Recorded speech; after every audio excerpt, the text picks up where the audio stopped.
শুভ সকাল সবাইকে আমন্ত্রণ জানাচ্ছি মেরিল মিল্ক সোপবার রাঙা সকাল অনুষ্ঠানে। আজকের দিনটি সকলে ভালো কাটুক এই শুভকামনা জানিয়ে রাঙা সকালের আয়োজন শুরু করছি। সঙ্গে আছে আমি লাবণ্য, আছি আমি আনিস। আমার পক্ষ থেকেও শুভ সকাল প্রিয় দর্শক। সুন্দর একটি সকাল মানে সুন্দর একটি দিন, এবং রাঙা সকালের বরাবরের মতো একজন চমৎকার অতিথি রয়েছেন। আপনারা সকলেই জানেন পুরো সময়টা জুড়ে আমরা অতিথির সঙ্গে অবশ্যই আড্ডা দেব। এই মানুষটা কে আজকে তা অবশ্যই জানবো। তার আগে লাবণ্যকে শুভ সকাল জানাই। শুভ সকাল লাবণ্য। শুভ সকাল আনিস, কেমন আছো? ভালো আছি, তুমি কেমন আছো? আমি ভালো আছি। তোমার দিন কেমন কাটছে বলো তো? ভালো কাটছে। ঢাকা চট্টগ্রাম সবকিছু মিলেই কন্টেন্ট তৈরি, মাঝে মাঝে বিভিন্ন জায়গায় হারিয়ে যাওয়া, ঘোরাঘুরি করা। হ্যাঁ, আমি দেখেছি তুমি অনেক ঘোরাঘুরি করতে পছন্দ করো। আমার কাছে মনে হয় জীবন একটাই, তাই জীবনের প্রত্যেকটা মুহূর্তকে যদি আমরা উপভোগ করি ভালো থাকাটা সহজ হয়, কি বলো? একদমই তাই। আজকে জানিয়ে দাও আজকে আমাদের সঙ্গে কে আছেন এবং তিনি তার জীবন আসলে কিভাবে উপভোগ করছেন। চলো জেনে নি কে আছে। চলো প্রিয় দর্শক, আমাদের আজকের রাঙা সকালের অতিথি অ্যাথলেট হামিদা আক্তার জেবা। চলুন এই প্রাণবন্ত মানুষটিকে আমরা শুভ সকাল জানাই। শুভ সকাল। শুভ সকাল। শুভ সকাল। কেমন আছেন? জি আলহামদুলিল্লাহ ভালো আছি, আপনারা কেমন আছেন? আমরা আমরাও ভীষণ ভালো আছি। আপনাকে ভীষণ প্রাণবন্ত দেখাচ্ছে।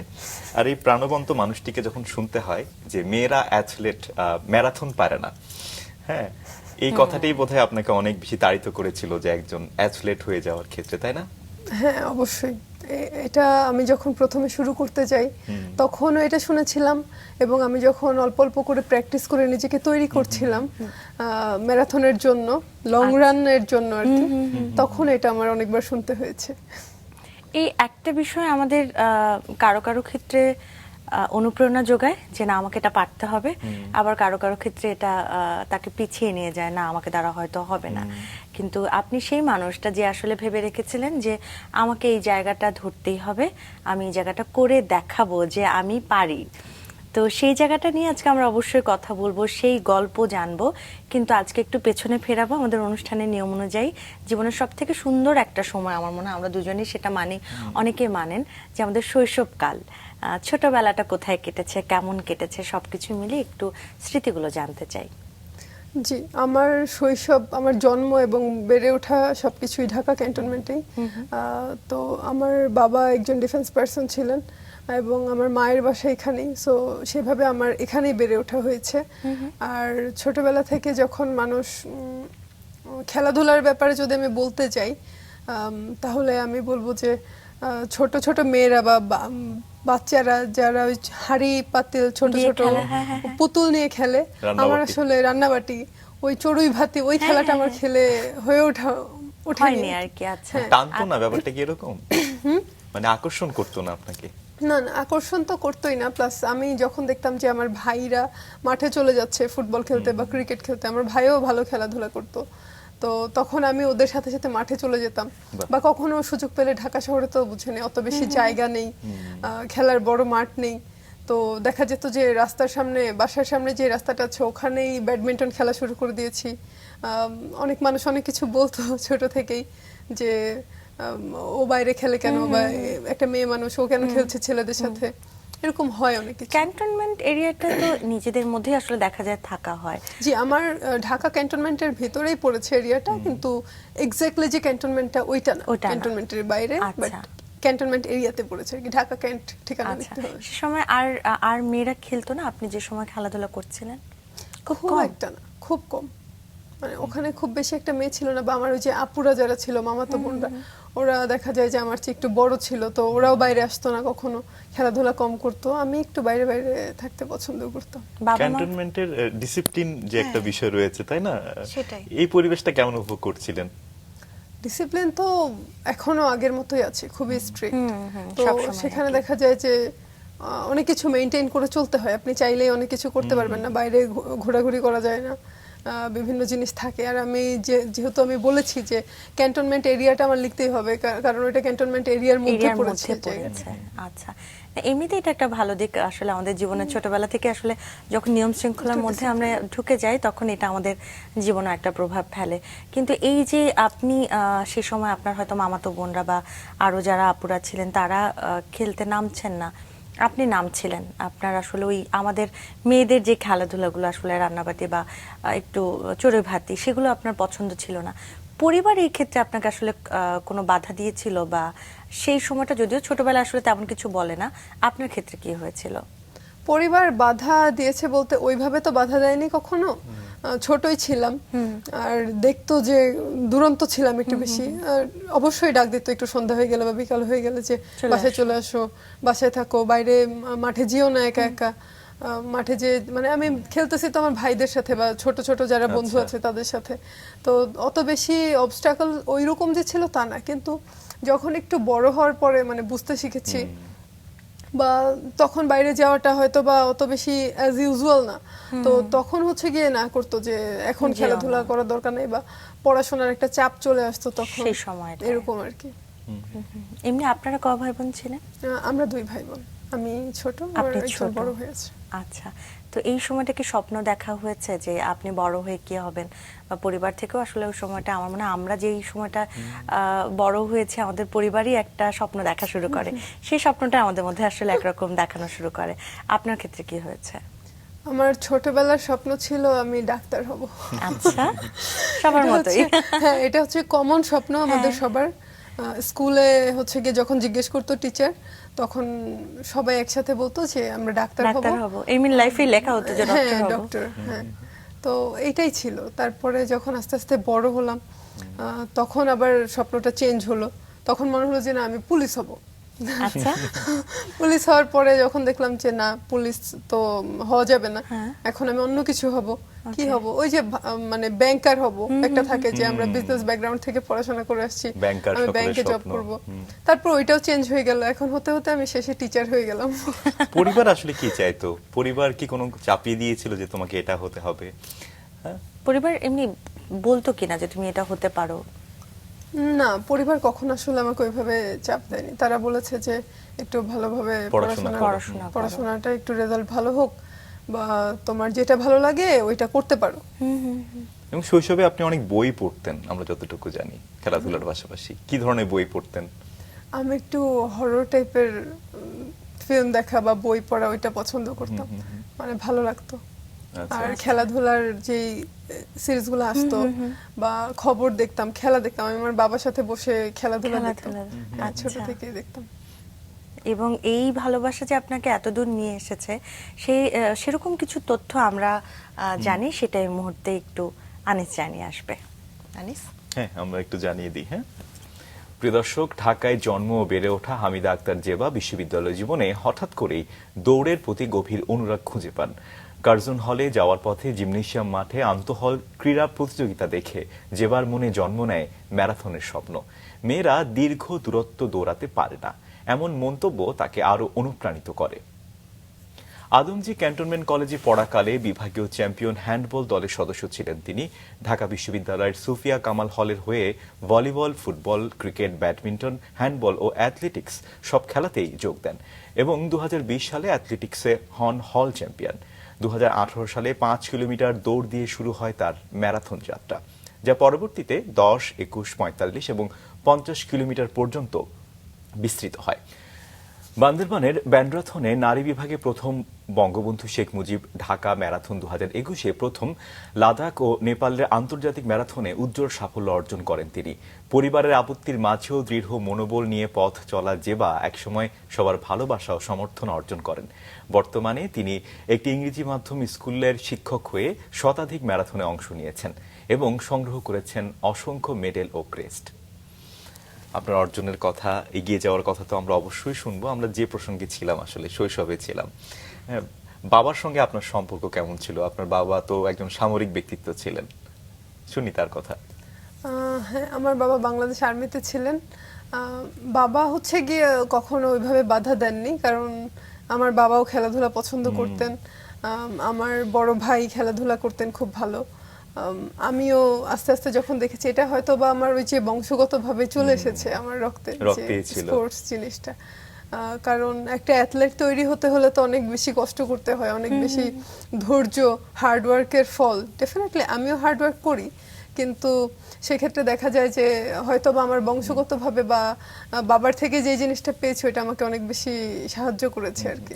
পারিবারিক পরিবেশটা আসলে আপনার মধ্যে ছিল, যেটা বলছিলেন। মায়ের কথা একটু শুনি, মা কিভাবে দেখতেন আপনাকে? মায়ের সাথে সম্পর্ক আমার খুবই ভালো, কারণ আমি মানে আমার বন্ধু হিসেবে দেখি আমার মাকে। আচ্ছা, আচ্ছা, আচ্ছা। চমৎকার। মানে সবসময় সাপোর্ট পেয়েছেন মায়ের, না, তাই না? সবসময় খুব বেশি সাপোর্ট পেয়েছি সব দিকে না, মা খুবই স্ট্রিক্ট ছিলেন, বাবার সাপোর্টটা সবসময় পেয়েছি। মানে আমি কিছু বললে সে হয়তো ফেলতে পারতো না, সেটা হোক কিছু মানে কোথাও ঘুরতে যাওয়ার ব্যাপারে, হয়তো বা টাকা লাগবে আমার একটু বেশি, তখন মায়ের কাছে না চেয়ে বাবার কাছে যেতাম, বাবা দিত। তারপরে হচ্ছে মায়ের সাথে যেটা হতো যে অনেক কিছু শেয়ার না করলে মায়ের মন সবকিছু বুঝে যায় আর কি। তো সেই দিক দিয়ে মায়ের সাথে একটু সম্পর্কটা ভালো ছিল, আর বড় হওয়ার পরে সম্পর্ক আরো বেশি ভালো হয়েছে। এই সবকিছু মিলে আসলে এই বিষয়গুলো সবার ক্ষেত্রেই এক, যে একটু বাবার সাথে মেয়েরা বলে আর কি যে মেয়েরা একটু বাবা ভক্ত, আবার বড় হতে হতে এটা একটু পরিবর্তন হতে থাকে, মায়ের সাথে একটা চমৎকার সম্পর্ক, বন্ধুর মতো একটা সম্পর্ক তৈরি হয়ে যায়। আপনি ছোটবেলায় স্কুল জীবনে অভিনয়ও করেছেন, এই অভিনয়ের প্রসঙ্গে একটু শুনতে চাই। ছোটবেলায় আমাদের স্কুলে বার্ষিক ক্রীড়া প্রতিযোগিতা যখন হতো, তো এরকম একটা প্রোগ্রাম হয় কোন একটা টিভি চ্যানেলে, আমার এক্স্যাক্টলি নাম মনে পড়ছে না, ওরা আমাদের স্কুল থেকে একটা নাটক করবে বা বিভিন্ন প্রোগ্রাম করে, ওইরকম একটা নাটকও করবে। তো আমি সেখানে পার্টিসিপেট করি, আমি সিলেক্টেড হই। আচ্ছা। তো সেখানে আমি পুলিশ সেজেছিলাম। আহা। তো পুলিশ সাজার পরে যেটা, ওই যে আমার স্বপ্ন ডাইভার্ট হলো যেখান থেকে, যে হ্যাঁ। ডাক্তার থেকে পুলিশে চলে গেছে, ওখান থেকে আর কি। ওকে। পরে আমাকে আমি তো ওইরকম গেটআপ নিয়ে যাচ্ছি, তো ওরকম হয়েছে যে পিছন থেকে একটা টিচার দেখেছে, আমি আমার ফ্রেন্ডের সাথে যাচ্ছি, বান্ধবী, তো পিছন থেকে টিচার দেখে ওর মাকে কমপ্লেন করেছে যে এই তোমার মেয়ে কোন ছেলের সাথে ঘুরে বেড়াচ্ছে। তো এরকম হয় আর কি মাঝে মধ্যে, আচ্ছা। যে নাটক বা কিছুতে ভালো লাগতো ছোটবেলা থেকে। খেলাধুলাও যেমন করতাম স্কুল থেকে, স্কুলেও আমি অ্যাথলেটিক টিমে ছিলাম। আচ্ছা। আমাদের যখন অ্যাথলেটিক হতো, দৌড় বা গোলক নিক্ষেপ ছিল, তখন বিভিন্ন জিনিসে হ্যান্ডবল পার্টিসিপেট করতাম, স্কাউট করেছি, বাহ। বিএনসিসি করেছি কলেজে। বাহ। তো এভাবেই চলছিল আর কি অ্যাক্টিভিটির মধ্যে। আর পড়াশোনা কেমন চলছিল? পড়াশোনা ভালো। আসলে স্পোর্টসের প্রতি আপনার এত ভালোবাসা, সেটাই আসলে আপনাকে দিনকে দিন আসলে এগিয়ে নিয়ে গিয়েছে। আপনি তো ভাসান টেক স্কুল অ্যান্ড কলেজে তখন জি। পড়াশোনা করতেন, পড়াশোনার কোনো ক্ষতি হতো না? না, পড়াশোনার ক্ষতি হওয়ার খুব একটা চান্স ছিল না, কারণ আমাদের টিচাররা খুব স্ট্রিক্টই ছিল। তো পড়া না পড়ে গেলে তো মারবে, তখন তো ওই সিস্টেম চালু ছিল, হ্যাঁ, এখন একটু তো এটা better, নেই। হ্যাঁ। তো ওই ভয়েই আমরা পড়াশোনা করে ফেলতাম। আর আমার আম্মু যেহেতু স্ট্রিক্ট ছিল, আমাদেরকে মানে ভোর 5টা বাজে উঠে বই একটা খুলে বসে থেকে পড়তে হতো, তো পড়া মুখস্থ হয়ে যেত আর কি। নিয়মের মধ্যে থাকতে হয়েছে সব জি, জি। সময়। আপনি কমার্স ব্যাকগ্রাউন্ড নিয়েছেন, তাই না? কমার্স বিজনেস স্টাডিজ সিলেক্ট করেছেন তখন, এসএসসির জি, সময়। জি। আপনি ডাক্তার হতে চেয়েছেন, তারপর আবার পুলিশ, তারপর আবার একেবারেই কমার্স ব্যাকগ্রাউন্ডে। ডাক্তার হতে চেয়েছিলাম তো প্রাইমারিতে যখন পড়তাম তখন, আর হাই স্কুলে যখন উঠলাম তখন পুলিশ হতে চাইলাম। আর হচ্ছে গিয়ে যখন 9-এ উঠে গেলাম, সাবজেক্ট চুজের ব্যাপারটা আসলো, তখন আসলে ওইভাবে প্রপারলি গাইড করার মতো কেউ ছিল না। তো তখন মনে হয়েছে যে এটা মনে হয় একটু সহজ হবে কমার্সটা। তো আচ্ছা। সবাই গণহারে আমরা কমার্স নিয়ে নিই, সায়েন্সে খুব কম ছিল। তারপরে এই তো শুরু হলো কমার্সের যাত্রা। স্কুল জীবনে একটু শিক্ষকদের কথা শুনতে চাই, বা থাকে না জীবনে ওই সময়টা থেকে কিন্তু একটা বন্ধুত্ব তৈরি হয়ে যায় যারা আসলে পুরো জীবনেই থাকে, তো সেই বন্ধুদের কথা, শিক্ষকদের কথা একটু শুনবো। আমার স্কুল জীবনে খুব বেশি একটা বন্ধু ছিল না, যারা ছিল তারা সবাই এখন মোটামুটি সেটেলড আছে। আচ্ছা। আমার ভালো একটা বন্ধু ছিল, ও মানে একটা সময় অসুস্থ হয়ে গিয়ে হার্ট অ্যাটাক করে সে মারা যায়। আচ্ছা। তো তারপর থেকে স্কুল জীবনের বন্ধুদের সাথে খুব বেশি একটা কানেকশন নেই, কারণ সবাই তো ব্যস্ত হয়ে গেছে এখন, সবাই এক একটা পজিশনে আছে, কথাবার্তাও কম হয়, বাট যাদের সাথে হয় টুকটাক ভালোই আছে। আর হচ্ছে আমার যে টিচারের কথা যদি বলেন, আমার টিচাররা অনেক ভালো ছিল, অনেক সাপোর্টিভ ছিল। আমি যদি দু একজনের নাম বলি, সেক্ষেত্রে নীলুফা মিস একজন ছিল, তিনি খুবই স্ট্রিক্ট ছিল। I would like to thank her, because উনি যেভাবে সব স্টুডেন্টদেরকে, ছেলে বলেন মেয়ে বলেন, সবাইকে যে স্ট্রিক্টনেসের মধ্যে রেখেছিল, রেখেছেন। ওই জন্য আসলে আমরা জীবনটা করে দিয়েছে। জীবনটা অনেক গড়তে সাহায্য করেছে। আমাদের হেড স্যার ছিল একজন ইসরাফিল নামে, তো স্যার হচ্ছে গিয়ে খুব স্ট্রিক্ট ছিল, স্যারকে সবাই ভয় পেত। পড়াশোনার ব্যাপারে সবাই খুব কেয়ারফুল ছিল। স্পেশাল একজনের নাম যদি আমি বলি, সাব্বির স্যার। সাব্বির স্যার হচ্ছে আমাদের ওই যে শারীরিক শিক্ষা টিচার ছিল। আচ্ছা, যেহেতু আমি স্পোর্টসও পছন্দ করতাম, স্পোর্টস করতাম, তারপরে হচ্ছে আমি হ্যান্ডবল খেলতাম, তারপরে স্কাউট করতাম। সো ওই সব দিক দিয়ে স্যারও আমাকে খুব মানে ভালো জানতেন, সব সময় ভালো যেটা পজিটিভ দিক সেটাই বলতেন যে এটা করো। যেহেতু উনি একজন শারীরিক শিক্ষার টিচার, উনি চাইতো যে ছেলেমেয়েরা যেন অ্যাক্টিভিটিগুলো সবাই বেশি খুব করে, fit থাকে, হ্যাঁ হ্যাঁ। ফিট থাকে। তো সেক্ষেত্রে উনি হচ্ছে কি, আমি যেহেতু অ্যাক্টিভ ছিলাম খুব, আমাকেও খুব পছন্দ করতো। পছন্দ আমি করতেন। ইন্সপায়ার্ড আর কি ওনার মাধ্যমে। একদম। আমরা অফিয়ারে কথা বলছিলাম যে শাসনটা আসলে মাঝে মাঝে দরকার। তো আপনিও এই সেই শাসন, স্নেহ সবকিছুর সমন্বয়ে আসলে বেড়ে উঠেছেন। আমরা যদি একটু কলেজ জীবনে এবারে চলে যাই, কলেজ জীবনটা যদিও খুব ছোট, তবে সবকিছু মিলে কেমন কেটেছে সেটা একটু জানবো। হ্যাঁ, আলহামদুলিল্লাহ কলেজ জীবনটা খুব ভালো ছিল। কোন কলেজ ছিল? আমি আদমজি ক্যান্টনমেন্ট কলেজে ছিলাম। আচ্ছা। তো আমাদের যে প্রিন্সিপাল ছিল তখন সরকার স্যার, আমাদের তো প্রিন্সিপালরা সবাই আর্মির ব্রিগেডিয়ার জেনারেল এই টাইপের। আচ্ছা। তো আমি স্যারের মাধ্যমে খুব ইন্সপায়ার্ড ছিলাম, কারণ উনি খুবই ডিসিপ্লিন ছিলেন, খুব স্ট্রিক্টও ছিলেন, বাট ডিসিপ্লিন ছিলেন খুব। এটা খুব ভালো লাগতো। তারপর আমার টিচাররা যেমন হিসাব বিজ্ঞান বিভাগের হুমায়ুন স্যার ছিল, আকন স্যার ছিল, ইংলিশের জেরিন মিস ছিল, বিভিন্ন টিচার, সায়েন্স ব্যাকগ্রাউন্ডের যে ইভেন টিচাররা ছিল তারাও আমাকে খুব আদর করতো। আর আমি যার কথা এখানেও না বললেই নয়, আমাদের ফিজিক্যাল এডুকেশন টিচার ছিল রফিক স্যার। ওনার সাথে আমার এখনো প্রায় কথা হয়। আমি ওই যে হ্যান্ডবল খেলতাম, টিমে ছিলাম, স্যার খুবই আদর করতো, খুবই ভালোবাসতেন। ইন্টারমিডিয়েট লাইফটা নিয়ে শুনছিলাম, মাত্র 2 বছর। তখন থেকে কি আসলে একটু মনের মধ্যে একটু স্বপ্ন উকি দিচ্ছিল যে আসলে এই খেলাধুলা নিয়ে কিছু একটা করব বা ম্যারাথনে দৌড়াবো? ব্যাপারটা আসলে কেমন ছিল?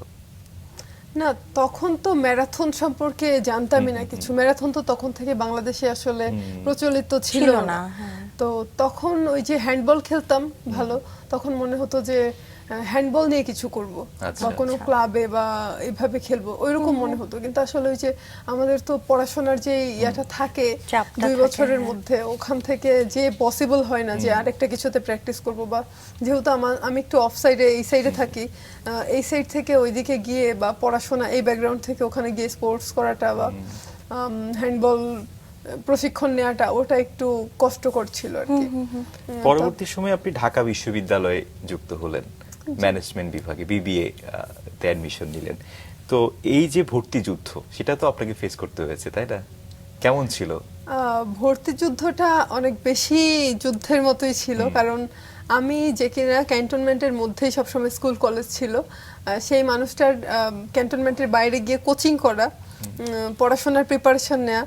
সো ওই আসা যাওয়া করতে করতে আমি একটু অসুস্থ হয়ে পড়েছিলাম। আচ্ছা। আচ্ছা। কারণ বাহিরের খাবার দাবার, বাহিরের পানি, কোচিং লং করতে টাইম হয়েছিল। কোচিং করা, ওই পড়াশোনার প্রেশারটা তখন ভালোই গিয়েছিল। আর ওই টাইমটাতে আমার একটু এই যে স্পোর্টসের দিকে বলেন একটু ডাইভার্ট হয়ে গেছিলাম। ওই 2-3 বছর আমার একটু গ্যাপ পড়েছিল। আচ্ছা। তখন হচ্ছে গিয়ে ইউনিভার্সিটিতে অ্যাডমিশন টেস্টের আগে আমি সেকেন্ড টাইমার, আচ্ছা। সো আমাকে 2 বছর ওইদিকে সময় দিতে হয়েছিল আর কি। আচ্ছা। তো তারপরে আস্তে আস্তে আবার আর কি এই খেলাধুলার ভার্সিটিতে- দিকে বা ভার্সিটি থেকে না, ভার্সিটিতে আপনি গেলাম ভার্সিটি ভর্তি হয়ে একটা ব্রেক নিয়েছেন অসুস্থ হয়ে? না, অসুস্থ ছিলাম ইন বিটুইন। আচ্ছা। তারপরে ভর্তি হলাম, তারপরেও মোটামুটি ওই যে সিকনেসের যে সিকোয়েন্সটা ওইটা আর কি চলতে থাকে, ও উইকনেসটা। আচ্ছা, আচ্ছা। আসলে ঢাকা বিশ্ববিদ্যালয়ের মতো বিশ্ববিদ্যালয়ে পড়া তো আমাদের সকলেরই একটু স্বপ্ন বলা যায়। ঠিক আছে, তো এই যে আপনার বিজনেস ব্যাকগ্রাউন্ডে পড়াশোনা করা, পরবর্তীতে আপনি বিবিএ তে ভর্তি হলেন ম্যানেজমেন্ট বিভাগে, Management Information Systems। এমআইএস যেটাকে বলে আর কি। তো এখানে পড়াশোনার চাপটা স্বাভাবিকভাবেই তো অনেক বেশি থাকে, অ্যাসাইনমেন্ট, প্রেজেন্টেশন। কেমন চাপটা আসলে কেমন সামলাচ্ছিলেন, যেহেতু খুব খেলাধুলা আপনি পছন্দ করেন, পাশাপাশি পড়াশোনা একটা চাপ ঘাড়ে এসে পড়লো? তখন মনে হচ্ছিল যে পড়াশোনা তো করতেই হবে, এটা আমি যেখানেই যাই, কোনো পাবলিকে গেলেও যা, প্রাইভেটে গেলে হয়তো বা একটু বেশি, মানে একটু অত বেশি প্রেশার থাকে না, বাট প্রেশার তো থাকেই।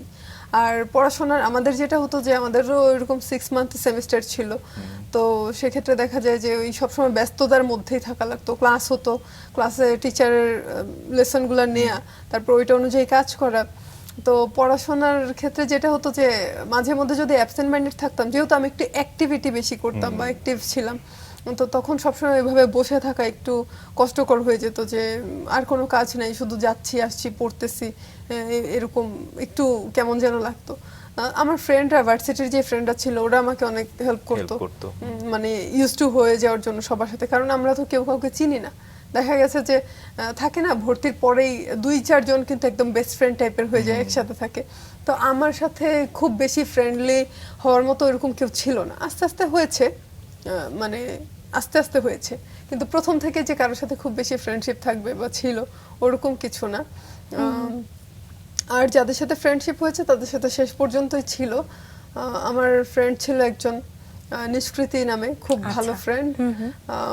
ও আছে, ও আমাকে খুবই হেল্প করেছে আমার এই জার্নিটাতে, মানে সবকিছুর সাথে একটু ইউজ টু হয়ে যাওয়া, সবার সাথে মিশা।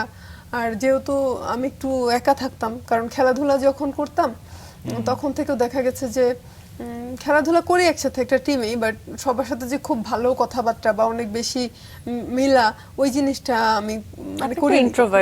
ইন্ট্রোভার্ট ছিলাম। স্পোর্টসের দিকে আমি এক্সট্রোভার্ট, বাট জাস্ট নিজের মধ্যে থাকতে পছন্দ করতেন। এমনিতে তো আপনি কলেজে থাকা অবস্থায় হ্যান্ডবল আপনি চ্যাম্পিয়নও হয়েছিলেন। জি। সেটা কেমন অভিজ্ঞতা ছিল? এই অভিজ্ঞতাটা খুবই মজার ছিল, রিস্কও ছিল, কারণ আমার যখন এইচএসসি এক্সাম হবে তার কিছুদিন আগেই, যখন আমাদের মডেল টেস্টটা চলতে থাকে, তখনই আমার এই ফাইনাল ম্যাচটা ছিল আর কি। আচ্ছা। তো স্বাভাবিকভাবে আমাদের যে মডেল টেস্টগুলো হয় বা মক টাইপের যে টেস্টগুলো হবে, তো ওই জন্য তো আমাকে পার্টিসিপেট করতে হবে, এক্সাম দিতে হবে।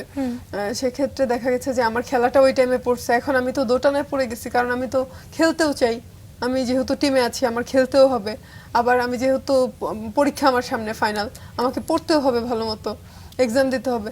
তো সেক্ষেত্রে আমার স্যারের সাথে আমি আলাপ করলাম যে স্যার এই অবস্থা, আমার তো এক্সাম, বলতেছে সমস্যা নেই, তুমি ইয়া করো, প্র্যাকটিস করে পরীক্ষা দিবা বা পরীক্ষার পরে প্র্যাকটিস করবা।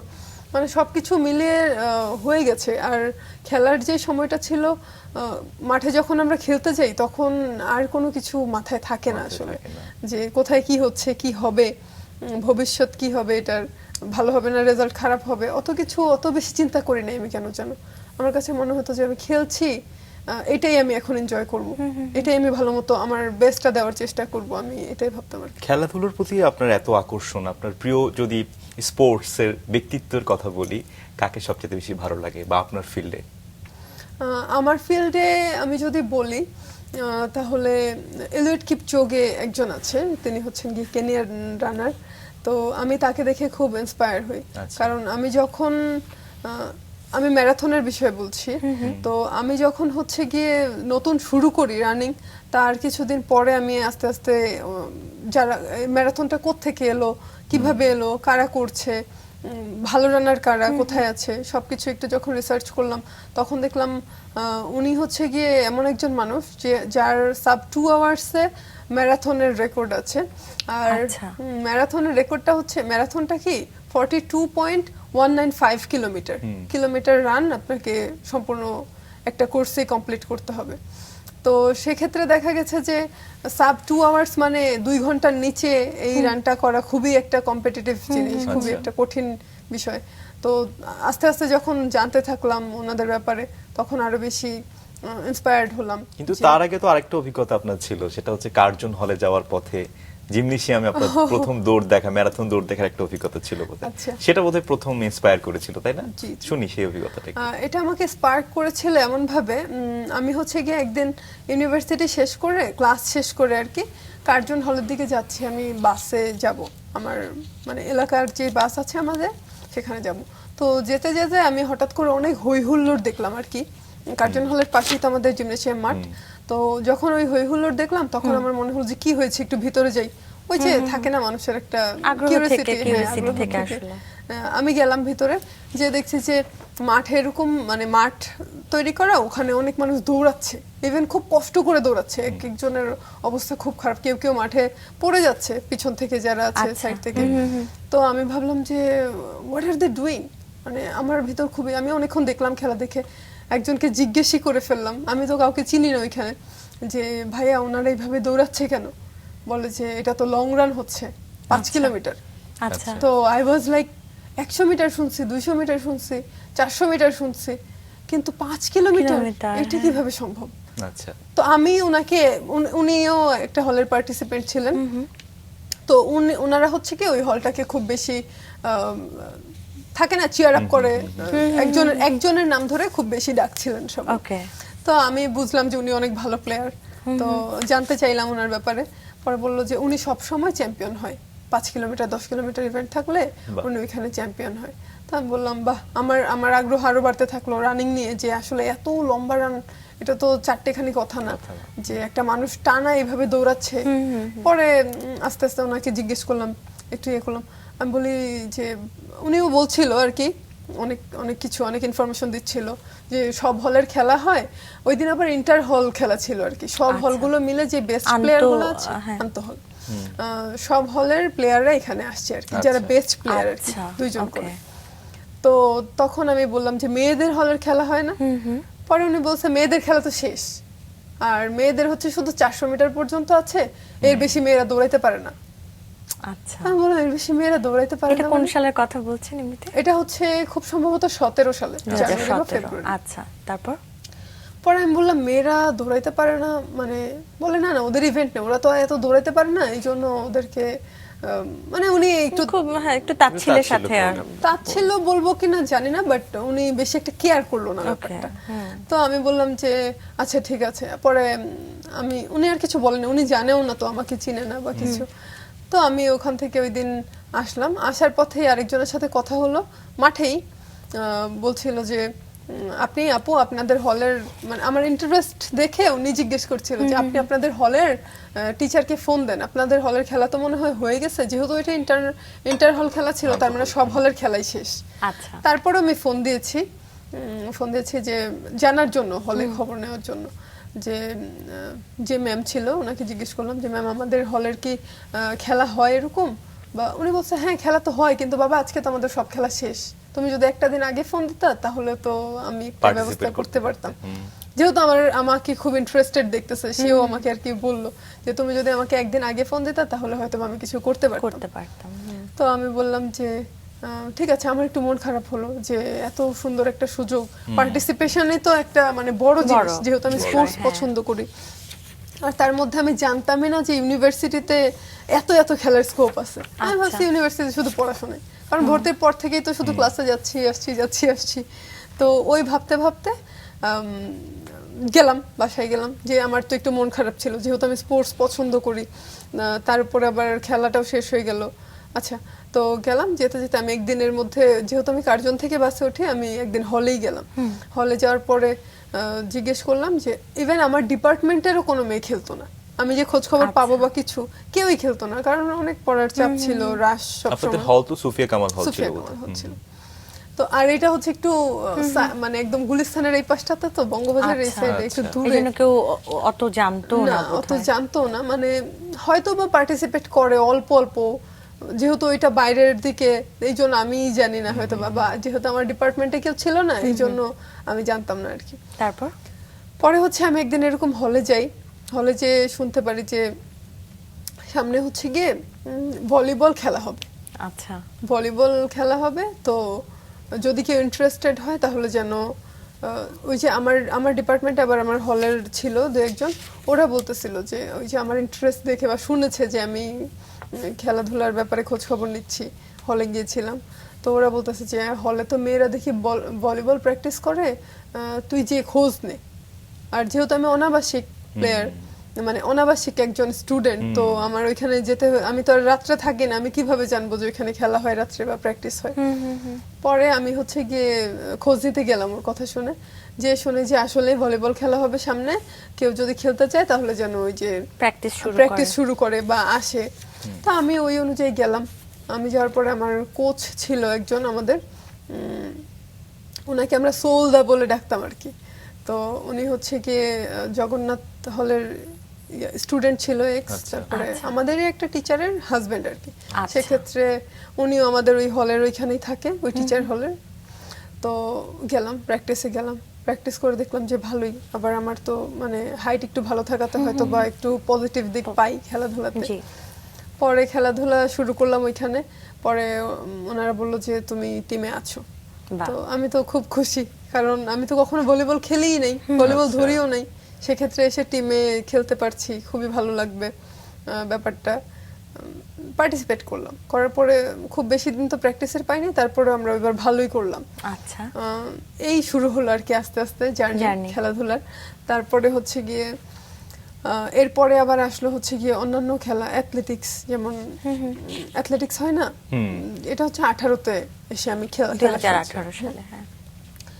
তারপরে হচ্ছে গিয়ে বিভিন্ন ইভেন্টে আপনি অংশগ্রহণ অংশগ্রহণ করছিলেন। করা শুরু করলাম। মানে তখন আর কি নিয়মিত আমার মাঠে যাওয়া আসা শুরু হয়ে যায়। আচ্ছা আচ্ছা। হ্যাঁ, যে সুযোগ তো পেয়েছি। আর আমি তো আগে জানতাম না যে আমাদের ইউনিভার্সিটিতে এত খেলার সুযোগ আছে বা মেয়েরা এত খেলতে পারে, এটা তো কোনোভাবেই জানতাম না। তো জানার পরে আমার মাঠে আর কি বিচরণ শুরু হয় এবার। আপনি 2020 সালে হল চ্যাম্পিয়ন হয়েছিলেন অ্যাথলেটিক্সে। জি, এটা নিশ্চয়ই আপনার কাছে সেরা অর্জন ছিল। অবশ্যই। শুনি অনেক- সেই অভিজ্ঞতাটা কেমন ছিল। এটা আমার অনেক বড় অর্জন ছিল আমি বলবো, কারণ আমাদের একটা মানে এক একজন প্লেয়ার হচ্ছে গিয়ে স্পেসিফিক কিছু নাম্বার থাকে না, 3টা বা 4টাতে পার্টিসিপেট করতে পারবে এরকম। তো আমাদের ছিল এরকম যে 3টাতে পার্টিসিপেট করতে পারবে। আচ্ছা। এই জিনিসটা 2019 সালে হয়েছিল, আমার রেজাল্ট হয়েছিল আচ্ছা। 3টাতেই। তো আমি সেবারও হল চ্যাম্পিয়ন হতাম, কিন্তু একটু হলের ইন্টারনাল কিছু বিষয়ের কারণে ওইবার আর হয়নি, বাট আমি পজিশনগুলো আর কি আচ্ছা। পেয়েছিলাম আচ্ছা। সবকিছু। আর আমি তো হাই জাম্প করতাম, হুম, হুম, হুম। হাই জাম্পার ছিলাম। দেন আমি 400 মিটার রেস করতাম, তারপরে সাইক্লিং করতাম। তো সবকিছু মিলিয়ে ভালোই করেছি। তারপরে 2020 সালে যেটা হলো যে আমাদের টোটাল 6টা ইভেন্টে আমি পার্টিসিপেট করতে পারছি।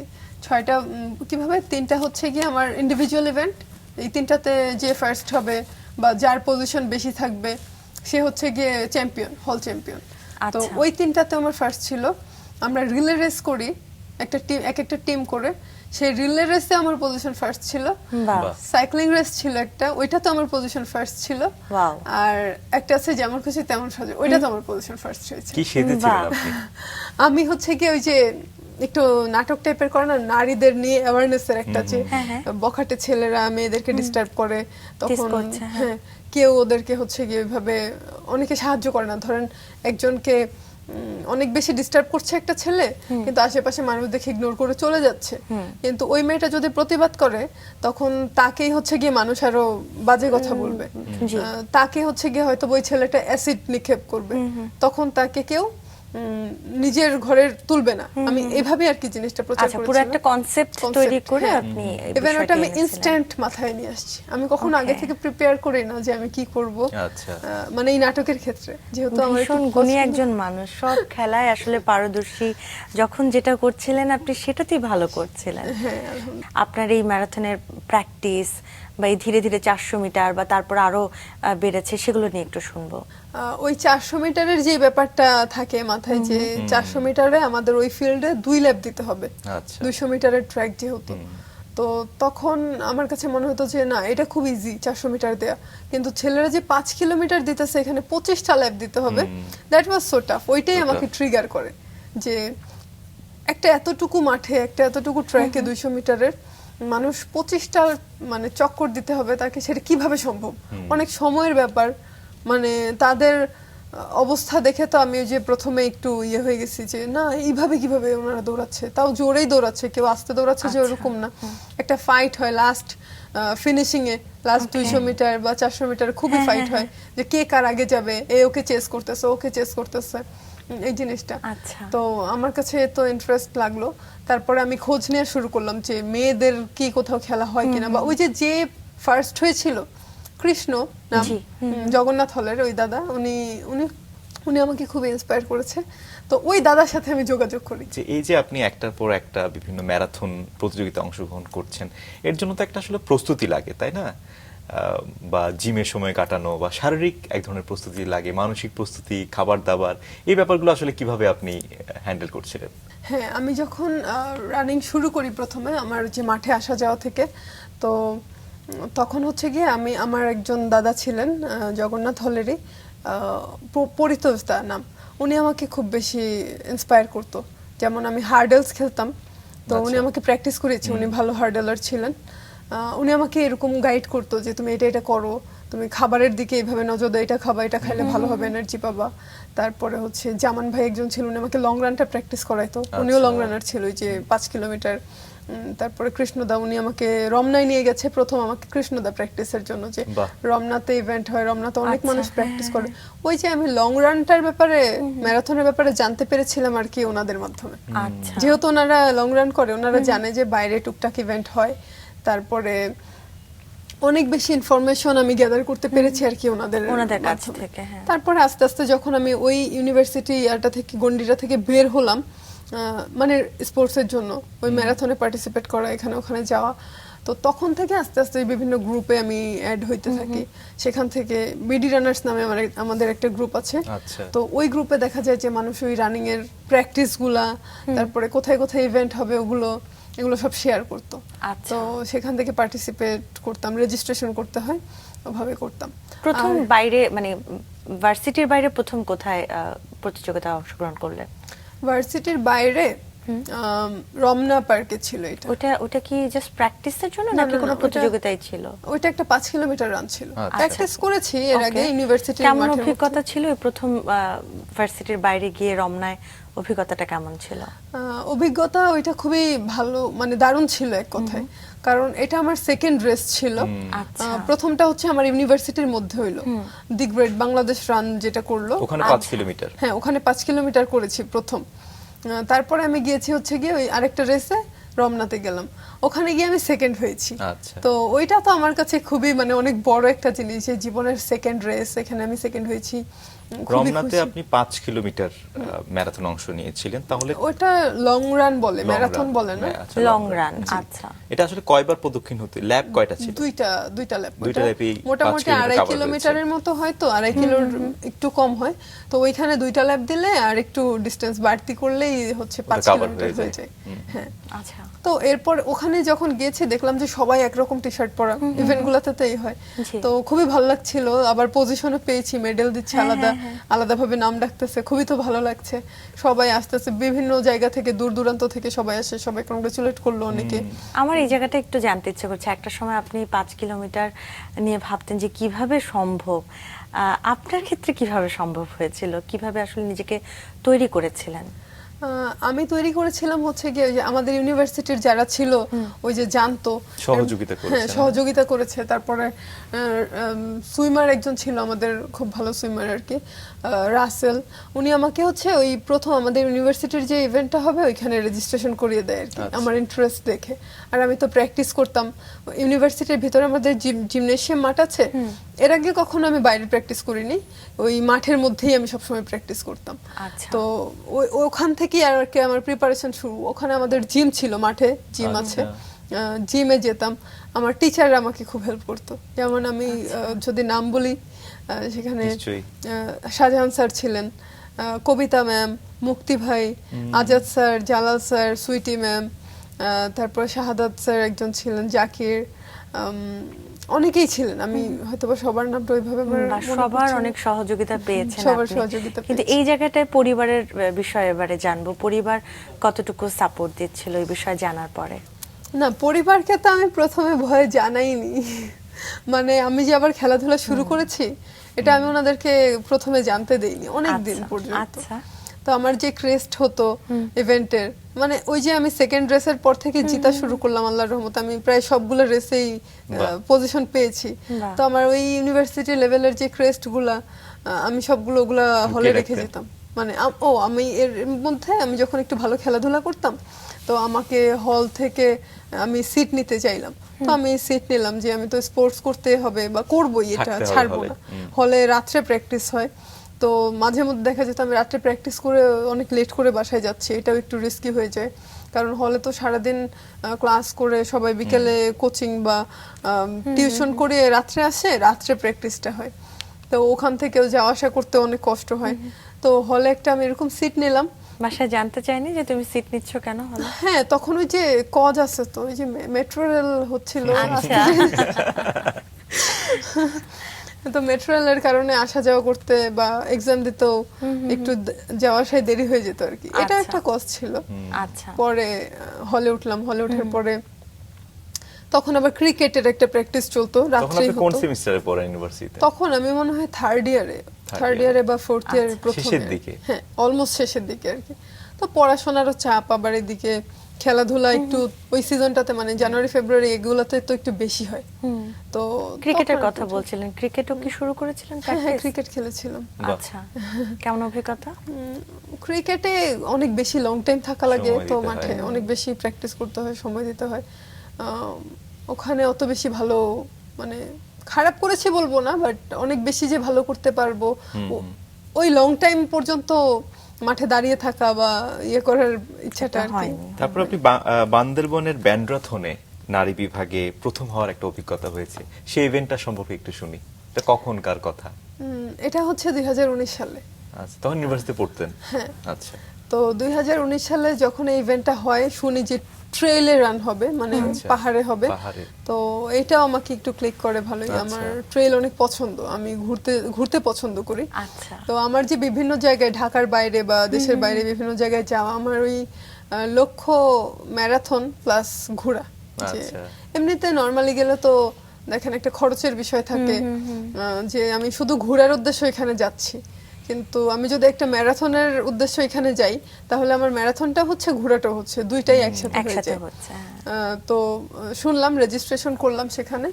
রেজিস্ট্রেশন করার পরে গেলাম, অনেক মানুষ, অনেক ট্রেল রান হবে হচ্ছে 21 কিলোমিটার, মানে হাফ ম্যারাথনটা হবে আর কি। আচ্ছা আচ্ছা আচ্ছা। আচ্ছা। তো বগালেক থেকে কেওক্রাডং পাহাড়ে আর কি ওঠা আবার নামা এরকম। ওকে।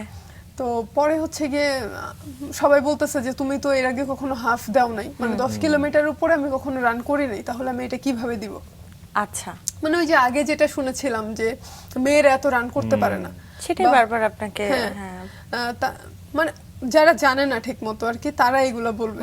তারপরে একজন ছিলেন, আমি প্র্যাকটিস করতাম, আমি ওই ব্যক্তিটার নাম বলবো না, বাট উনি আমাকে একদিন বলেছিলেন আমার পা দেখে যে তুমি লং রান করো। আমি বললাম হ্যাঁ। পরে উনি আমাকে বলেছিল যে না, তোমাকে দিয়ে তো লং রান হবে না, আচ্ছা, তুমি পারবা না। কিভাবে সম্ভব, তুমি পারবা না, তোমার দিয়ে লং রান হবে না। হয়তোবা উনি ওনার মতো জায়গা ভেবে থেকে, চিন্তা হ্যাঁ, করে বলেছে। বলেছেন। তো আমার কাছে ওই দিন আমি একটু হার্ট হয়েছিলাম যে আসলে আমি তো করছি, লং রান আমি করছি, আর উনি বিশ্বাসই করতে পারছিলেন না যে আমি 50 কিলোমিটার রান করে এসেছি, আচ্ছা। আমি একটা আলট্রা ম্যারাথন দিয়েছি। উনি কোনোভাবে বিশ্বাস করতে পারছিলেন না। মানে খুব সহজে আপনাকে জাজ করে ফেললেন হ্যাঁ। তিনি। আর আমাদের দেশে তখন হচ্ছে গিয়ে লং রানার বলতে বা এই যে আলট্রা ম্যারাথনার ফিমেল বলতে খুব বেশি একটা ছিল না। আচ্ছা। এটাও একটা ফ্যাক্ট হতে পারে। পরে বান্দরবনের ওটা কি হলো? হ্যাঁ, তো বান্দরবনের ওইখানে একে তো আমি ফ্ল্যাটে কখনো হাফ ম্যারাথন দেইনি, 10 কিলোমিটার উপর রান করি। তারপর পাহাড়ি পথ। তারপরে পাহাড়ি পাহাড়ি পথ। পথ। এটা শুনে অনেকে একটু ভয় দেখাচ্ছিল যে তুমি দেখো, তুমি কিন্তু এর আগে হাফ দাও নাই, রোডেই হাফ দাও নাই, তুমি পাহাড়ে গিয়ে কি হাফ দিবা, আচ্ছা। এরকম একটা ব্যাপার ছিল। বুঝতে পেরেছি, তা আমার হ্যাঁ। কাছে মনে হয়েছে যে না, ইটস ওকে, আমি পারবো, আমি সব পারি, আমি সব পারবো ইনশাল্লাহ। এটা আর কি আমার মনের জোর ছিল। জেদটা ছিল, হ্যাঁ। পরে আমি গেলাম, দৌড়ালাম। আমার ইউনিভার্সিটির আরেকজন ছিল, ও ভালো দৌড়াচ্ছিল, তো গেলাম, দৌড়ে শেষ করে আসলাম, নিচে আসলাম, আসার পরে দেখি যে আমি ফার্স্ট হয়ে গেছি। বাহ। বাহ। একেবারে তারপরে খেলা চলে। তারপরে সবার রিয়াকশনটা কি ছিল যারা এতক্ষণ সবাই না একটু করছিল? অবাক হইছে, কারণ আমি তো কখনো হাফ দেই নাই, হাফ হ্যাঁ। ম্যারাথন 10 কিলোমিটার উপর রান করি নাই, কিন্তু এত কম প্র্যাকটিসে আমি কিভাবে ওইখানে ভালো করলাম। এটা একটা ইয়ে থাকে আর কি। সবাই একটু অবাকই হয়েছিল। আসলে আপনার ওই স্ট্যামিনাটা আসলে সবসময় ছিল এবং এটা একেবারে ছোটবেলা থেকে গড়ে উঠেছিল। হ্যাঁ, আমি ওই যে মাঠে প্র্যাকটিস করতাম, হ্যাঁ। যেহেতু অ্যাথলেটিক্স এর প্র্যাকটিস করতে হয় আমাকে, তো অনেক কিছু হাই জাম্প প্র্যাকটিস করতে হতো, রানিং প্র্যাকটিস করতে হতো, তারপর আমি জিমে যেতাম। ওখানে। আচ্ছা, regular। সো সবকিছু মিলিয়ে তো আমার বডি আল্লাহর রহমতে ফিট ছিল। একদম বলতে পারি আপনি নিজেকে সে সময় তৈরি করছিলেন ধীরে ধীরে। একটা হলো প্রতিযোগিতায় অংশগ্রহণ করা, আরেকটা হলো নিজেকে সময় দেয়া, তৈরি করছিলেন। আর আমার কাছে মনে হয় আনিস তুমিও একমত হবে যে কেউ যদি কোনো একটা বিষয় ভালো হয়, সে কিন্তু তার কাজের মধ্যে দিয়ে আস্তে আস্তে প্রমাণ পায় যে না আমি এই জায়গাটায় ভালো করছি, এবং বুঝতে পারে যে না আমার এই দিকেই আগানো উচিত। তো যেটা হয়, বান্দরবনের কথা শুনছিলাম, আর একটু বঙ্গবন্ধু শেখ মুজিব ঢাকা ম্যারাথনেও প্রথম হয়েছেন, সেই গল্পটা একটু ছোট করে শুনি। বঙ্গবন্ধু শেখ মুজিব ঢাকা ম্যারাথন যেটা ছিল, সেটা হচ্ছে গিয়ে 2021 সালে প্রথম হয়, মানে অফিসিয়ালি বাংলাদেশে প্রথম এই ম্যারাথনটা হয়, আচ্ছা। যেটাতে ছেলে মেয়ে ইনক্লুড ছিল। মানে এর আগে মানে একসাথেই? হ্যাঁ, একসাথেই ম্যারাথনগুলো আচ্ছা। একসাথেই হয়, ইভেন্টগুলো একসাথেই হয়। তো ওরা এর আগে কখনো এত বড় ইভেন্ট হয়নি আর কি, অফিসিয়ালি যে হয় না একটা, যে কোনো একটা অর্গানাইজেশন থেকে বা ডিফেন্সের কারো একটা ইন্টারাপশন আছে, সরকারের একটা ইন্টারাপশন এখানে আচ্ছা, আছে, যে আচ্ছা। ওনারা তৈরি, মানে ওনারা দিচ্ছে ইভেন্টটা আমরা করছি, এরকম এর আগে কখনো হয়নি। ওইটাই ছিল ফার্স্ট টাইম। প্রথমবার, হ্যাঁ। হ্যাঁ, তো সেখানে আমি দৌড়ালাম, এরকম অনেক ভালো এক্সপিরিয়েন্স ছিল। আর অনেক নতুন নতুন রানার ছিল, আচ্ছা। অনেক প্রফেশনাল অ্যাথলেটস ছিল আর কি এখানে। বাহ। তো তাদের সাথে কম্পিট করে পজিশনটা পাওয়া, এটা খুবই স্ট্রাগলিং ছিল আমার মানে কি জন্য। আপনি কি প্রথম হয়েছিলেন? জি, বাহ, চমৎকার। এটা কি কোনো পরিবর্তন আনলো আপনার জীবনে এই প্রতিযোগিতাটি? অবশ্যই অনেক বড় পরিবর্তন এনেছে, কারণ তখন থেকেই তো আমি নিজেকে আরো মানে বেশি স্ট্রং ভাবা শুরু করলাম, যে আমি আত্মবিশ্বাসটা পাচ্ছি। বাড়লো। হ্যাঁ, যে আরো বেশি। বাংলাদেশের একদম নাম্বার 1 ম্যারাথন বলতে যদি কিছু বোঝায়, যে ভালো ভালো ভালো সব অ্যাথলেটরা আসতেছে, ওদের সাথে কম্পিটিশন করা, তারপরে ভালো একটা টাইমিং করা, নিজেকে তুলে ধরা, হ্যাঁ, এইটা তো আমাকে খুবই বেশি ইন্সপায়ার করেছে। আর এর পরবর্তীতে যত ইভেন্টগুলো হয়েছে ওদের, 5টা আসর হয়েছে আমি বললাম, আরো বড় বড় ইভেন্ট হয়েছে বাংলাদেশে, সবগুলোতেই আমি একটা পজিশনে আছি। চমৎকার। এটা তো হলো দেশের মধ্যের অভিজ্ঞতা এবং অর্জন, কিন্তু আন্তর্জাতিক মঞ্চেও আপনি ভালো একটি ফলাফল এনেছেন। সেই অভিজ্ঞতা কেমন? আসলে আন্তর্জাতিক জায়গায় ভয়টা কি বেশি কাজ করে কিনা, অভিজ্ঞতা জানবো। আন্তর্জাতিক ক্ষেত্রে যেটা হয় যে ডেফিনেটলি ওরা আমাদের চেয়ে অনেক বেশি ভালো রানার। আর আমি রিসেন্টলি নভেম্বরের 1 তারিখে আমার একটা রেস ছিল, কাঠমান্ডু ম্যারাথন ছিল। আচ্ছা। তো নেপালের রাস্তা তো এমনিতেই একটু হ্যাঁ, উঁচু নিচু, উঁচু-নিচু। কাঠমান্ডুতে থামেলে বিশেষ করে রাস্তাটা অনেক বেশি উঁচু নিচু নিশ্চয়ই। আছে। তো এর মধ্যে আবার ওই যে ওয়েদার ছিল একটু মানে বেশি সুবিধার ছিল না, আমার বিপক্ষে ছিল বলতে গেলে। আচ্ছা। বৃষ্টি হচ্ছিল, তো আমার কাছে মনে হচ্ছিল যে আমি মনে হয় রেসটা কমপ্লিট করতে পারবো না ওইভাবে, মানে যেমন টাইমিং এর একটা আশা নিয়ে আসছি বা প্র্যাকটিস করেছি, আমার মনে হচ্ছে যে আমার অনেক বেশি টাইম লাগবে, যেহেতু এত পাহাড়ি পথ, আমি তো আর পাহাড়ে প্র্যাকটিস করিনি, আমি প্র্যাকটিস করেছি হচ্ছে ফ্ল্যাট রোডে, flat সোজা। তো সেক্ষেত্রে হচ্ছে কি একটু একটু ভয় কাজ করছিল। পরে আমি যখন রেস শুরু করলাম, দেখছি যে যেহেতু আমি ওদের অনেকগুলো রানারকে চিনি, কারণ ওই যে বঙ্গবন্ধু ম্যারাথন যেবার হলো, ওদেরকে কিন্তু আমাদের দেশে আনা হয়েছিল গেস্ট রানার হিসেবে। ওরা অনেক ভালো রান করে, আচ্ছা। অনেক ভালো টাইমিং। সো আমি বারবার ভাবতেছিলাম যে ওদের সাথে কম্পিটিশন আমি কিভাবে করব, কারণ ওদের তো অনেক ভালো প্র্যাকটিস, ওরা এই মাঠেই প্র্যাকটিস করে, মানে এই পাহাড়েই। আর অনেক কিছু ভেবে নেগেটিভ পজিটিভ এরকম আসছিল মনের মধ্যে। তারপরে যখন রেস শুরু করলাম, অনেক দূর পর্যন্ত দেখলাম যে আমি ফার্স্টে আছি। তখন আমার কাছে একটু অবাক লাগতেছিল যে আমি কি এত ভালো দৌড়াচ্ছি। মানে নিজে নিজে থাকে না যে বলে, মানে নিজের সাথে আলাপ করি, যেহেতু লং রান, নিজের সাথে কিন্তু কথা বলতে হয়, এখানে Right. আশেপাশে কেউ নাই। নাই। তো আমি ভাবতেছিলাম ওরা কেন আসতেছে না, নাকি ওরা অনেক আগে চলে গেল। আবার বলতেছি না, আমি তো ফার্স্ট লাইনে ছিলাম, লাইনের একদম প্রথমে ছিলাম, তাহলে ওরা তো আমাকে ক্রস করে যায়নি, বা যে 2-1 আসছে আমি তাদেরকে ক্রস করে ফেলছি অলরেডি। তো বিভিন্ন জিনিস ভাবতে যাচ্ছি। তো 12-13 কিলোর মাথায় আমাকে একজন হচ্ছে গিয়ে Cross করেছে। ক্রস করে। তখন আমি ভাবলাম যে না, এবার রেস ঠিক আছে, আমি ঠিক রাস্তায় আছি। বাহ। একজন ক্রস করে গেল, she was Japanese lady. Okay. So আমি হচ্ছে গিয়ে তাকে দেখছিলাম সুন্দর করে দৌড়াচ্ছে খুব, মানে ও ওইখানেই থাকে, ওরও প্র্যাকটিস ওখানেই আর কি। আচ্ছা। She knows the route. তো আমি ওকে ফলো করে করে যাচ্ছি। তো যখন ফিনিশ করলাম, মানে ফিনিশের 2-3 কিলো আগে থেকে আমার ফ্ল্যাগ ছিল, আমি ওই ফ্ল্যাগটা ক্যারি করেছি পুরোটা আচ্ছা। টাইম আমার সাথে, আমার কাছে রেখেছি। 2-3 কিলো আগে আমি ফ্ল্যাগটা বের করেছি, বের করে হাতে নিয়ে এভাবে উড়িয়ে যাচ্ছিলাম। রাস্তায় যত মানুষ ছিল, অনেক মানুষ ছিল, তারা তো এটা একটা ফেস্ট ওদের কাছে আর কি। তো ওরা সবাই হাততালি দিচ্ছিল, ওরা সবাই কনগ্রাচুলেশনস করতেছিল যে ফিনিশ করেছি। আমি খুবই, তখন আমার চোখ দিয়ে অটোমেটিক পানি পড়ছিল আর কি, যে আমি রাস্তাতে থাকতে আমার অনেক তারা কান্না যতটুকু পাচ্ছিল। জানি বাংলাদেশ বাংলাদেশ বলে চিৎকার হ্যাঁ করছিলেন হ্যাঁ, অনেক নিশ্চয়ই। মানুষ, অনেক মানুষ। অদ্ভুত এক অনুভূতি ওটা না? অদ্ভুত, হ্যাঁ। আবার যারা ফিনিশ করে যাচ্ছিল তারাও বলছিল, আমার কাছে তো খুবই ভালো মানে লাগা শুরু করলো। খুবই স্বাভাবিক। আমি সুন্দর করে ফিনিশ করলাম, মানে যে আবার স্টেডিয়ামের মধ্যে একটা চক্কর দিতে হবে 400 মিটার। আচ্ছা। তো ওই যে মোমেন্টটা, আমি স্টেডিয়ামে এন্টার করলাম আমার ফ্ল্যাগটা হাতে, মানে সবার একটা বাংলাদেশ বলে ওঠা, মাইকে বলে ওঠা, সবার হর্ষধ্বনি। হাততালি দেয়া, দর্শক। চমৎকার। হ্যাঁ, আমার কাছে এত বেশি ভালো লেগেছে, আমি তখনও আমি কান্না করছিলাম। আমি ফিনিশ করে এসেছি। এই অনুভূতি আসলে শব্দে প্রকাশ করার মতো নয়। হ্যাঁ, তারপরে আমি দেখি যে আমার পজিশন আসছে ওইখানে একটা। Okay. আমি তো অবাক হয়ে গেছি যে ইন্টারন্যাশনাল ইভেন্টে আমার রেজাল্ট হলো, মানে আমি তো আশা করিনি। হ্যাঁ, আমি তো কিছু ভাবিই না, আমি ভাবতেছিলাম যে পার্টিসিপেশন। হ্যাঁ, পার্টিসিপেশন, যে না একটা ইন্টারন্যাশনাল ইভেন্টে আসছি, Experience হলো, এক্সপেরিয়েন্স।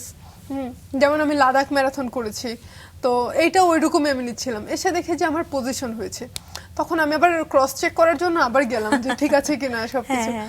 তো ওনার কত বললো ছিল হ্যাঁ, position? আমার সেকেন্ড পজিশন ছিল সেখানে। বাহ, ওই যে চমৎকার। জাপানিজ লেডিটা আগে উনি আসলো। প্রথম ছিল আর আপনি সেকেন্ড। না, আমি তো বুঝতে পারিনি, যদি বুঝতে পারতাম যে তাহলে পজিশন হয়তো হতে বা পারে আপনার তাহলে প্রথমটাই আপনি আরো পেতেন। চেষ্টা আর একটু থাকতো, ভালো হ্যাঁ, করতাম। মানে আমি তো খুবই এনজয় করেছি পুরোটা রাস্তা দেখা, কারণ রাস্তা তো সুন্দর, আশেপাশে পাহাড় দেখা। ইভেন আমি একটু গল্প এটা করব এই রাস্তার ব্যাপারে, কারণ রাস্তাটা সম্পূর্ণ এরকম উঁচু ছিল, মানে আমি এখান থেকে দেখতে পাচ্ছি যে ওই দিকে রাস্তাটা উঠে গেছে অনেক দূর। মানে আমি যাচ্ছি যে মনে হচ্ছে যে এটা আবার তো নিচে নামবে, যেহেতু রাস্তাটা উঠেছে। আমি যে দেখছি যে এই রাস্তাটা টার্ন ব্যাক করে আবার উপরে উঠতেছে। আচ্ছা। মানে আমি শুধু উঠতেই যাচ্ছি। এমন একটা পজিশনে আমি ছিলাম একটা সময়, আমি হাফ এন আওয়ারের বেশি আমি শুধু জগিং করে উঠতেছি উপরে। আচ্ছা। মানে পাহাড়ি রাস্তা তো একটু ঘুরানো টুরানো, আঁকা বাঁকা এরকম থাকে। তো আমি শুধু উঠতেই আছি। উঠে দেখি যে মনে হলো যে এটা একটা শহর। হ্যাঁ, যে এখানে একটু ফ্ল্যাট আমি পাবো মনে করে একটু হালকা সমান ছিল, গাড়ি চলছে। তো আমি ভাবলাম যে আমি উঠে দেখি যে মানে এদিকে যাইতে হবে, এদিকে টার্ন ব্যাক করে দেখি যে এটা পুরাটাই উঁচু রাস্তা। তো আমার কাছে মনে হচ্ছিল যে ওই টাইমে যে আমি ফ্ল্যাটে প্র্যাকটিস করেছি, আমি এতক্ষণ ধরে এখানে দৌড়াচ্ছি, ইনশাল্লাহ আমি পারবো। আর অল্প একটু বাকি আছে, 10-15 কিলোমিটার বাকি আছে, আমি পেরে যাবো, ইনশাল্লাহ হয়ে যাবে। এভাবে করতে আর কি শেষ করেছি। চমৎকার। আসলে প্যাশন যখন সাফল্য একটা মুকুট যুক্ত করে, এর চেয়ে আসলে আনন্দের আসলে কিছু হতে পারে না। আর দেশকে রিপ্রেজেন্ট করা, এটা তো অনেক বড় একটা বিষয়। আমাদের সময় একেবারেই শেষ হয়ে গেছে। খুবই ভালো লাগলো আসলে আপনার সঙ্গে গল্প করে। ভবিষ্যতে কোন ফিনিশিং লাইনটা আপনি স্পর্শ করতে চান? ভবিষ্যতে কি পরিকল্পনা শুনি। আমার ইচ্ছে আছে যে ওয়ার্ল্ডে 6টা মেজর ম্যারাথন হয়। সেটা হচ্ছে কি আপনার বিভিন্ন দেশে, বার্লিন, লন্ডনে হয়, জাপানে হয়, নিউ ইয়র্কে হয়, আরো বিভিন্ন জায়গায় হয়। তো আমার ইচ্ছা আছে যে আমি আস্তে আস্তে করে, যদি কখনো আল্লাহ আমাকে সেই সক্ষমতা দেয় বা পসিবিলিটিস থাকে যে আমি যেতে পারবো, আমার ইচ্ছা আছে ওগুলো করার। দেন আমার ইচ্ছা আছে যে আমি ট্রায়াথলন করব। আমাদের দেশে থেকে খুব বেশি একটা মেয়েরা নেই যারা ট্রায়াথলেট। আপনার জন্য অনেক অনেক শুভকামনা থাকলো, আপনার স্বপ্নগুলো এভাবেই পূরণ হতে থাকুক। আমরা যেহেতু আসলে শেষের দিকে চলে এসেছি, নারী অ্যাথলেট হিসেবে আপনাকে অনেক অনেক অভিনন্দন। আপনি সবসময় এভাবে এগিয়ে যান, এটাই আমরা চাই। অনেক ধন্যবাদ আমাদেরকে সময় দেওয়ার জন্য। আপনাদেরকে অনেক ধন্যবাদ।